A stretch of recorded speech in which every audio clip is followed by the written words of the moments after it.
vamos a comer comida tradicional asturiana, concretamente en Casa Cristina, en Tellego. Vamos. Arrancamos con fuerza con su famosa fabadina, les faves en su punto perfecto, un compango generoso y un caldín bien trabajado, una fabada a tope de gama. Seguimos con los platos de cuchara, el pote asturiano. Mira qué pinta tiene este pote, oh. Cada cucharada y un disfrute de esos que te alegran el día entero. Simplemente espectacular este pote.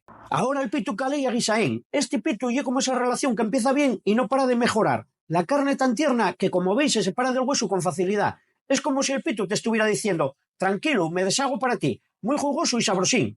Continuamos con el cordero guisao, que aunque estaba bueno y un poco como ese amigo que siempre llega tarde a la fiesta. Al principio bien, pero luego pierde un poco el ritmo. Nos vamos con los postres, la tarta de la abuela, un clásico, pero aquí la hacen con base de bizcocho. Yo siempre la he comido con base de galletas, ¿y vosotros qué opináis? Y para terminar esta farturina casera, este arroz con leche con su requemao, que estaba genial. Sin embargo, en esta ocasión eché de menos un toque más potente de canela y limón. El total de esta farturina para 2 personas fueron 54,10 €.